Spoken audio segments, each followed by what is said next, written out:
kõik toredad lapsed. Kas sa tunned? Mis lõhn see on?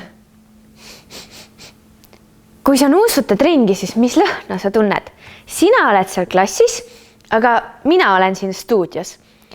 Mina tunnen parasjagu sellist magusat lõhna, aga mida sina tunned seal? Kas sa juba arvasid ära, millest me täna räägime? Õige, me räägime haistmisest ehk lõhna tundmisest. Millega me lõhna tunneme? Ikka ninaga. Ja selleks, et me saaksime aru, mis lõhna me lõpus tunneme, toimub mitu järjestikust protsessi. Lõhna tundmise protsessi selgitamiseks olen kaasa võtnud pitsa. Nüüd, kuidas me saame aru, et tegemist on pitsa lõhnaga? Kõigepealt ma tõstan selle pitsa siia nina juurde ja nuusutan ja ma saan kohe aru, et tegemist on pitsa lõhnaga. See toimib nii, et pitsast tulevad ime pisikesed pitsa ehk toiduosakesed ja lendlevad siia õhku. Nüüd minu nina püüab need imepisikesed toiduosakesed kinni ja ta saab seda kinni püüda sellepärast, et ta on seest alati natukene niiske. Ära nüüd kohe näppu ninna topi, aga kui sa seda teeksid, siis sa teaksid, et nina on seest niiske.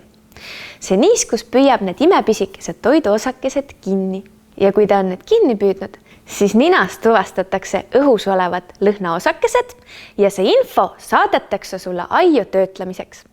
Nüüd aju töötleb seda ning mõtleb. Kas ma olen seda lõhna enne kuskil tundnud või on see minu jaoks täiesti uus lõhn? Kuna mina olen pitsa lõhna juba enne mitmeid kordi tundnud, siis mu aju ütleb mulle kohe ära. Tegemist on pitsaga ja ma teangi kohe, et see on pitsa lõhn. Kas oled ka tähele pannud sellist naljakat asja, et kui sa mõnikord tunned mingi toiduaine lõhna, siis just kui oskad juba ette kujutada, mismoodi see maitseb.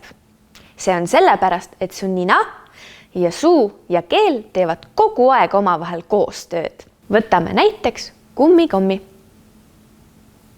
Kui sa tunned kummikommi lõhna, see on nii hea magus, siis sa juba oskad enam-vähem ette kujutada, kuidas see maitseb. See on sellepärast, et iga kord, kui sa midagi sööd, lükkad sa neelates ja mäludes neid väikeseid imepisikesi toiduosakesi ka ninaõõnde. Ning seal saab su nina jälle selle informatsiooni, et millega tegu on. See tähendab, et nad teevad kogu aeg koostööd.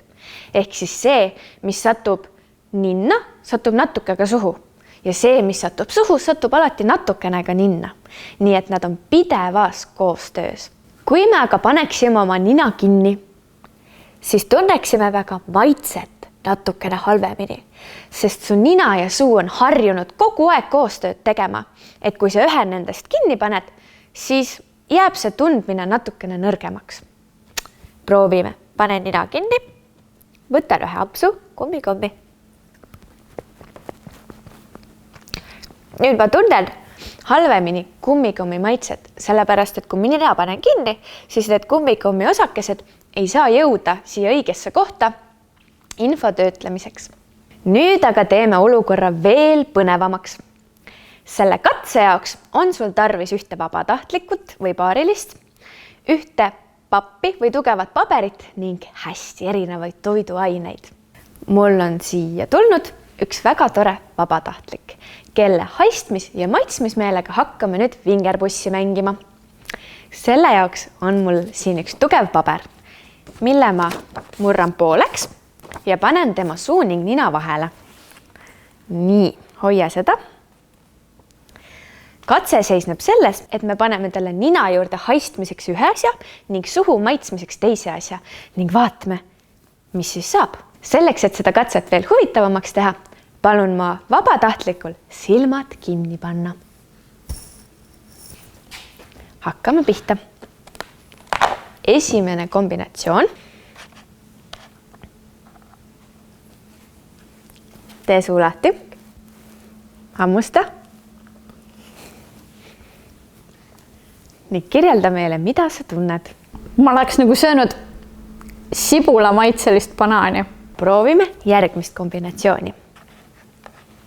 Suu lahti. Ja hammusta. Mis sulle tundus? See oli mingi sai. aga mu nina all on küüslauk, nii et ma täpselt ei saanud aru, mis maitsega see sai oli. Kas sa tahad pakkuda?